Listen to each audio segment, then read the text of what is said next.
Hello, everyone. Thank you for joining me today for this brief presentation on protecting your smartphone. If we've never met, my name is Eric Hagan. I'm a financial advisor and president of Capital Consulting Group here in Eden Prairie, Minnesota.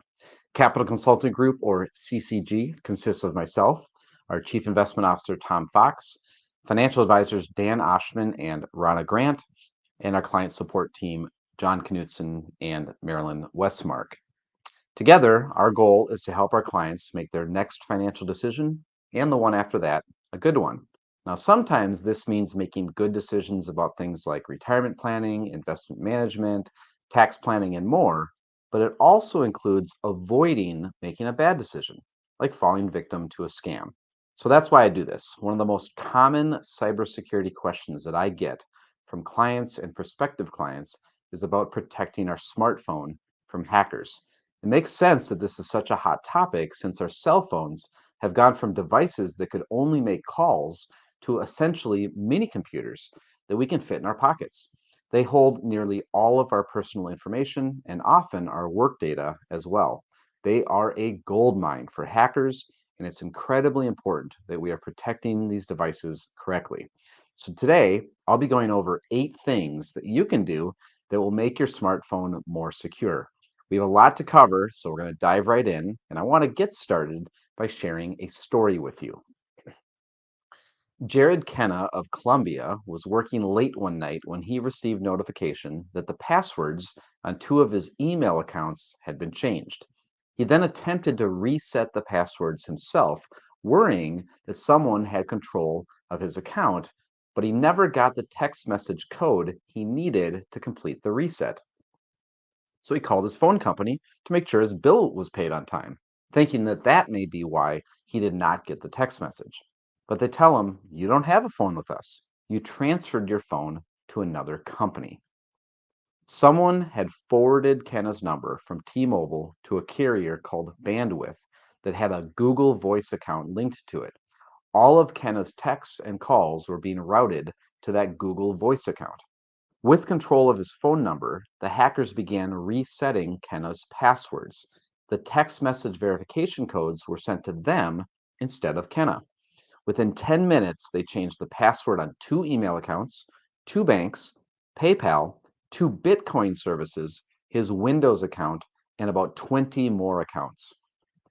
What's worse, Kenna was an early adopter of Bitcoin and had millions of dollars worth saved on an encrypted hard drive. A few weeks before the hack, Kenna had moved the Bitcoins online and protected them with a 30-character password, but the hackers got in and moved the coins. Kenna lost millions. When this story was released, Kenna still did not have control of his phone number. So how did this happen? Jared Kenna was missing a crucial security feature on his mobile phone account, a PIN.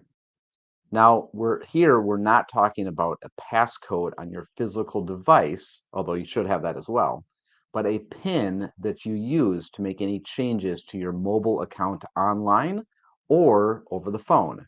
This means that anytime you call your mobile carrier or go online to your account, you'll be prompted to enter a special PIN before you can add or remove any phone numbers or change any billing information. It is the number one thing that you should do to protect your smartphone from hackers. I've seen this countless times. Examples like this happening to businesses and individuals. I heard the story of one business where the CFO was targeted. Hackers got in and forwarded his number to their own number with the intention of getting into the company's bank account. They did not succeed, but it was frightening and took some time to clean up. So to do this, you need to call your mobile phone carrier and ask to put a PIN on your account. Smartphone security seems to be a pain point for most people, and that makes sense. Our smartphones hold a lot of data: contacts, pictures, emails, banking apps, social media accounts, notes, a calendar, messages, sensitive work information, and more. And our cell phone number is one key into our digital lives. Like Jared Kenna, many of us use our phone number as part of our security system. If you have two-factor authentication set up on your accounts, you know that a special code is sent to your mobile device to complete the login process. If a hacker already knows your password, controlling your phone number is the final step, meaning a hacked mobile account could turn into a hacked digital life. The need to protect our smartphones from hackers is obvious. I've been educating myself on cybersecurity as a whole because it affects everyone. We're all worried about a hacker coming in, wiping out our bank accounts, and I think it's my duty to share what I've been learning to help protect yourself from these threats. We have a lot to cover, and we don't have time to cover in depth instructions for all smartphone types, but we will be giving general instructions of iPhones and Android devices. It may not be exactly the same for your device, but a quick Google search of the action in your device, and then you should be able to find step by step instructions. So, number one, protect your mobile account with a PIN. This is what I was talking about earlier with Jared Kenna's account. Just as a review, here we are talking about setting up a PIN with your mobile account carrier, not a PIN on your physical device. Anytime you make changes to your mobile account online, over the phone, or in the store, you'll have to provide this PIN. It's essentially like freezing your credit. Until that PIN is given, your account cannot be changed. Again, to set this up, call your mobile carrier. And remember, don't pick a PIN that is easy to guess. So no birth date or the last four numbers of your phone number, etc. The second action you need to take is to lock your phone with a passcode. And here we are talking about your physical device. A study by Consumer Reports found that 2 million smartphones and tablets are stolen each year, and millions more are lost. And those picking up your phones are curious. Symantec did an experiment where they dropped 50 smartphones in common areas like mall food courts and elevators. None of the phones had a passcode. They discovered that 89% of people who found one of these phones opened personal apps such as online banking. 60% opened social media and email apps. 57% tried to open a passwords file. And while 50% of the finders tried to contact the owner of the phone, half of them also took a dive into the owner's personal life. This is such an easy task. Yet one-third of smartphone owners don't protect their device with a passcode. You want to choose the most secure passcode option available to you. For iPhone users, that means selecting a 6-digit numeric code or the custom alphanumeric code. To do so, visit Settings and then Touch ID and Security. Android users can choose between a lock pattern, 4-digit passcode, or 16-digit passcode. A lot of people like using the lock pattern, but security experts warn that is not secure. They say that someone who found your phone could guess the pattern by seeing your fingerprints on the screen. So obviously, the 16-character passcode is the most secure option. You can set this passcode in your settings. A simple passcode will protect your privacy in case your phone is lost or stolen. An added plus of adding a passcode to your phone is that it will actually encrypt all the data as well.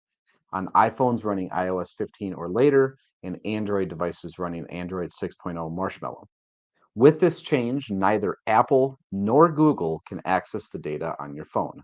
Only your passcode can decrypt the files. You'll have to decide if what I'm going to share next is relevant or not, but did you know that law enforcement can force you to use your finger to unlock your phone, but they cannot force you to give up your passcode? So you may want to consider disabling the Touch ID feature on your phone.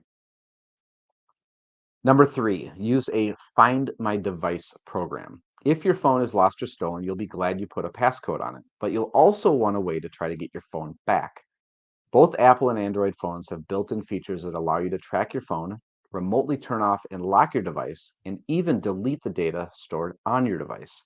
For Apple users, this is called Find My iPhone. You can enable it by going to Settings, iCloud, and then enabling Find My iPhone. Android released Android Device Manager for their devices. To turn this feature on, you go to Settings, Google Settings, and then Security. Note that for both of these devices, you'll need to have your location services on in order for the services or for the features to work. Next, you need to be updating your software and apps. A lot of times people are reluctant to update their phone software because they don't want a new operating system that changes how everything looks.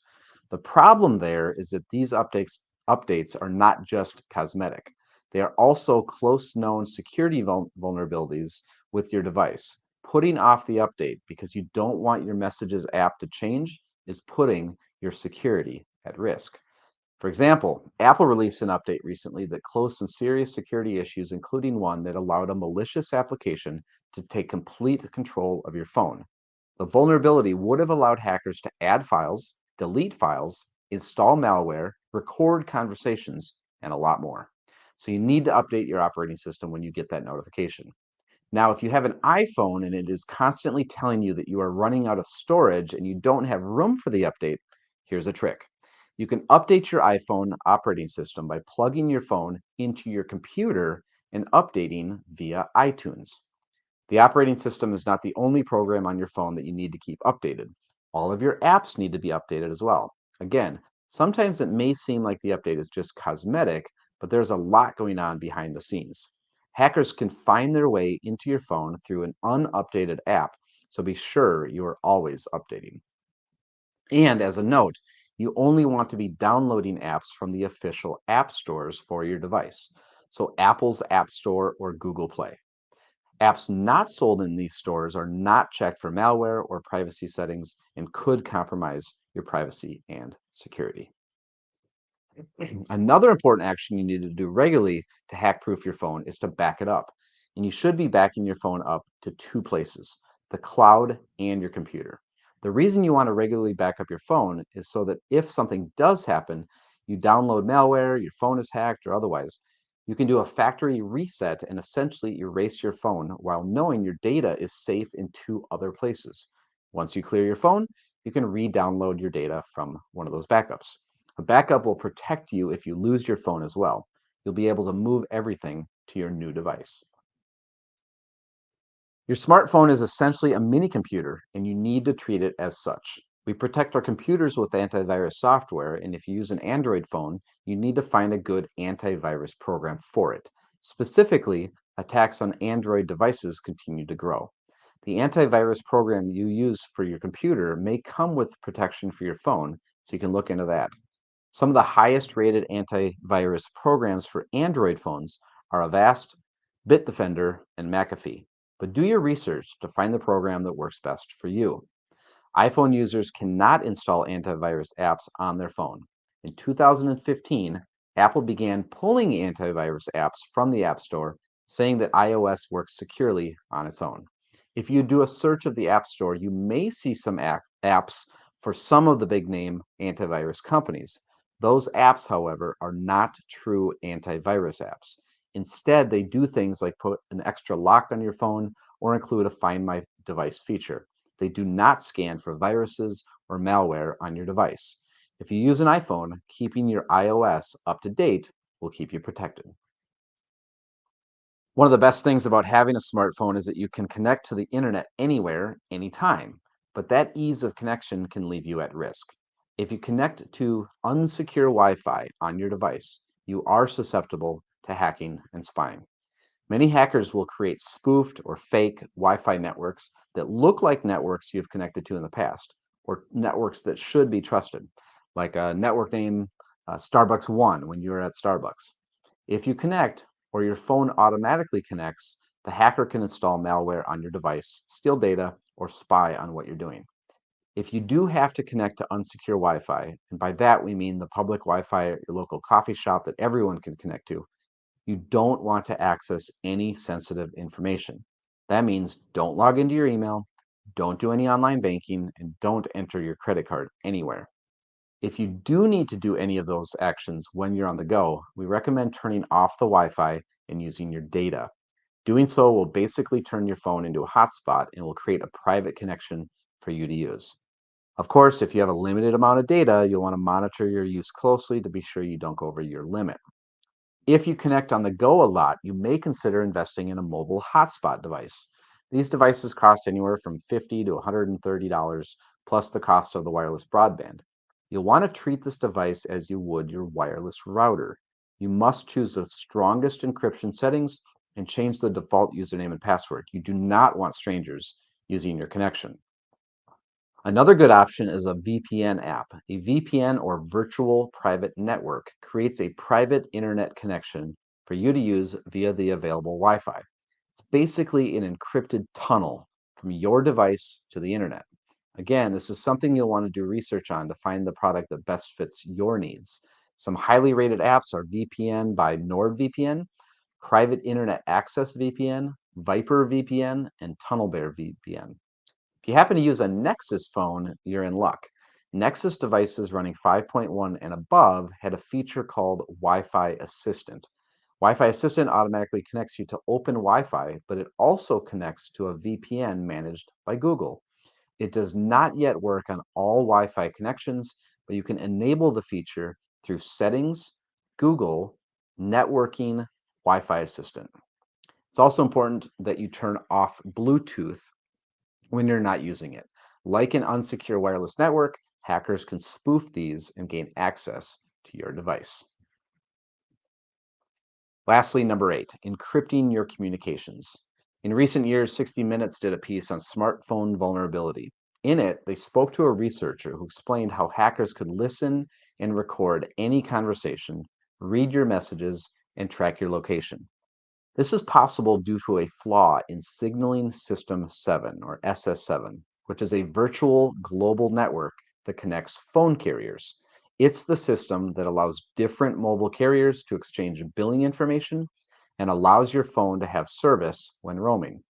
The problem is criminals have found their way into SS7 systems, which allows them to intercept and record any calls made. And there are other ways hackers or others can listen to your conversations and read your text messages. They can send you attachments that install malware. They can trick you into connecting to a malicious Wi-Fi network that they control. The solution? To keep your communications private, encrypt your messages. I know the word encryption sounds complicated and scares people, but today's technology has made the process pretty easy. Encrypted messages can only be read by the people communicating in the conversation. To everyone else, the messages look like random characters strung together. Apple's iMessage, the messaging platform used between iPhones, is encrypted by default, but only if you are communicating with another iPhone and there is a proper data connection. Facebook's messaging system is also encrypted if you choose a new feature called Secret Conversations.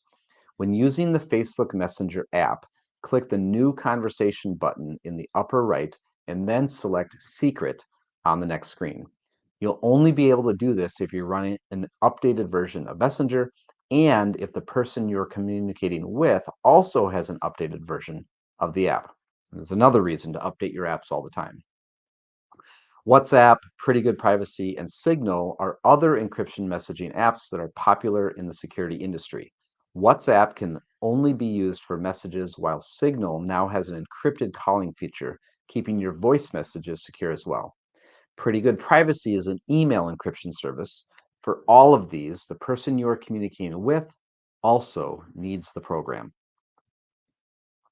So to summarize, these are the actions you need to protect your smartphone from the hackers. Mobile PIN account, passcode on phone, Find My Phone app, update software and apps, backup device regularly, protect phone with antivirus, use a safe Wi-Fi connection, and encrypt communication. Like all parts of cybersecurity, you need to decide the level of protection that you want for your smartphone. Thank you for joining me here today. This message was recorded, so if you have any questions or you want to go back and watch it again, it should be available on the website pretty quick here. With something more detailed like this, watching in the recording can be great because you can pause it as you work through any of the steps. Again, our goal is to help our clients make their next financial decision and the one after that a good one. Remember, this includes avoiding making a bad decision, like falling victim to a cyber attack. I hope this presentation is giving you guidance on how to hack-proof your smartphone. If you have any questions or about anything else, please don't hesitate to reach out. You can find my calendar and schedule time to connect on our website. The web address, investwithccg.com. With that, I will sign us off, and I hope you have a wonderful rest of your day.